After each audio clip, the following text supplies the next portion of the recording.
भारत के बंदरगाह।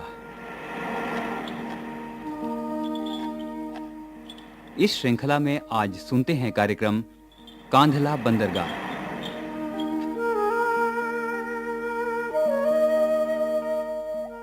Captain Ashok merchant navy में कैप्टन हैं।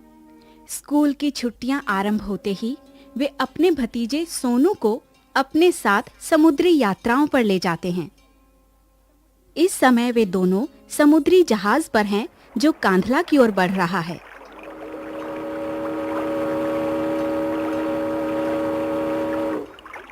चाचा जी, वो दूर खंबा सा क्या दिखाई दे रहा है? वो हाँ। वो लाइट हाउस है बेटा। अच्छा, उसे प्रकाश स्तंभ भी कहते हैं।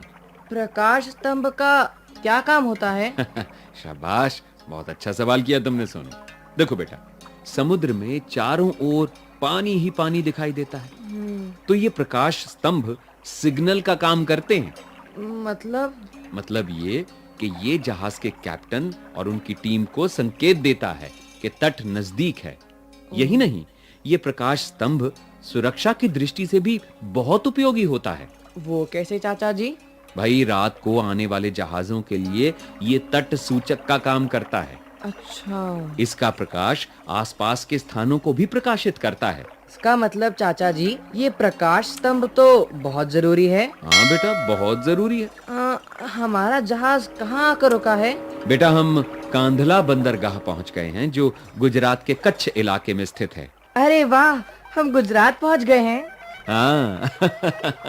अच्छा सोनू, क्या तुम जानते हो कि कांधला बंदरगाह बहुत पुराना बंदरगाह है? ओह, भारत के आजाद होने के बाद ही इसे पूरी तरह से विकसित किया गया। ऐसा क्यों? वो इसलिए कि भारत के विभाजन के बाद कराची का बंदरगाह पाकिस्तान में चला गया।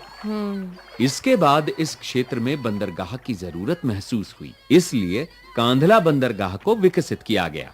ओह, अब समझा। पर चाचा जी, क्या इस बंदरगाह पर जहाज हमेशा आ जा सकते हैं? नहीं सोनू बेटा, कांधला बंदरगाह एक ज्वारीय पत्तन है। ज्वारीय पत्तन मतलब? बेटा, पत्तन तो तुम जानते ही हो, यानी पोर्ट। हाँ। अब ज्वारीय पत्तन का अर्थ है ज्वार आने पर समुद्र में जल का जब स्तर बढ़ जाता है, तब जहाज आराम से तट तक पहुंच सकता है। फिर जहाजों में सामान चढ़ाया और उतारा जाता है। अच्छा।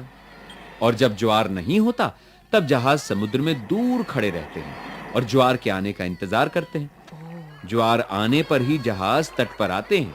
अरे वाह, कितने आश्चर्य की बात है।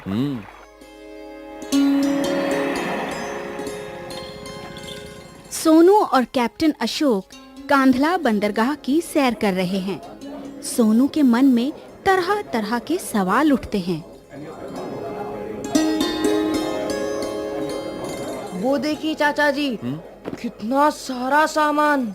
अच्छा सोनू, जानते हो ये क्या-क्या सामान है? जी नहीं। इसमें कच्चा तेल, पेट्रोलियम के उत्पाद, खाद्य पदार्थ, अनाज, नमक, कपास, सीमेंट, चीनी और खाने का तेल है। बाप रे, इतना सारा सामान कहाँ भेज रहे हैं? ये सामान राजस्थान, हरियाणा, पंजाब, जम्मू कश्मीर और हिमाचल प्रदेश को भेजा जाता है।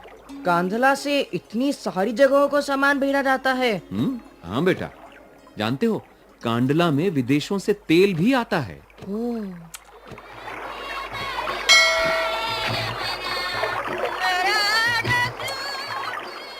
कैप्टन अशोक सोनू को लेकर बंदरगाह से बाहर निकल आते हैं। ये देखिए, सफेद सफेद ढेर। खेतों में मैंने फसल उगते तो देखा है। ये रेत में कैसी क्यारियां बनी हैं? सोनू बेटा, ये नमक के ढेर हैं। नमक के ढेर। शायद तुम जानते होगे कि समुद्र का पानी बहुत खारा होता है। नमक? मैं चक्कर देखता अरे हूँ। नहीं, ये क्या कर रहे हो बेटा? ये कच्चा नमक है, इसमें मिट्टी मिली हुई है। अच्छा। ना तो इसे अभी शुद्ध किया गया है और न ही इसमें आयोडीन मिलाई गई है, इसलिए इसे मुंह में बिल्कुल मत डालना। ये नमक के ढेर बनते कैसे हैं? मैं बताता हूँ।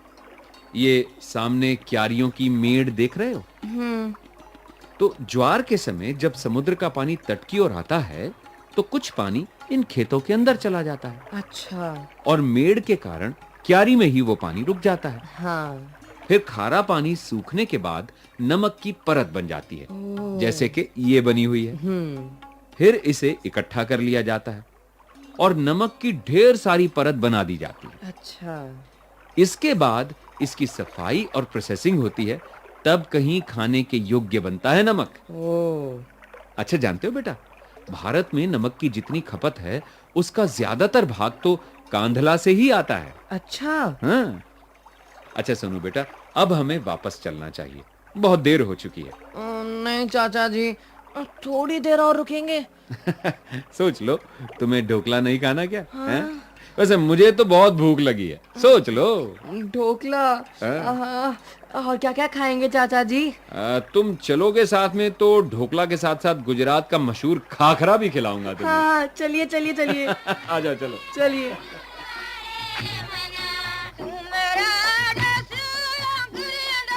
सोनू और कैप्टन अशोक खा पीकर बंदरगाह की ओर लौट चलते हैं, जहां उनका जहाज चलने के लिए तैयार खड़ा है। चाचा जी, ये बड़े बड़े क्या खड़े हैं? टैंकर। टैंकर क्या होता है? भाई, टैंकरों से तेल एक स्थान से दूसरी जगह पे ले जाया जाता है। अच्छा। ये तेल दूर मथुरा ले जाया जाता है यहाँ से, क्योंकि यहाँ तेल की रिफाइनरी नहीं है। अच्छा अच्छा। मथुरा रिफाइनरी में इस कच्चे तेल को शुद्ध किया जाता है, ठीक है। और फिर जगह जगह भेजा जाता है। तो कैसे आता जाता होगा तेल चाचा जी? देखो भाई, कच्चा तेल पाइपलाइनों द्वारा पहुंचाया जाता है। कांधला में और क्या सामान आता है चाचा जी? ब्राजील से बड़ी भारी भरकम लकड़ी आती है यहाँ। ईस्ट अफ्रीका से भी व्यापार होता है। इसका मतलब कांधला बंदरगाह बड़ा ही महत्वपूर्ण बंदरगाह है। हाँ बेटा।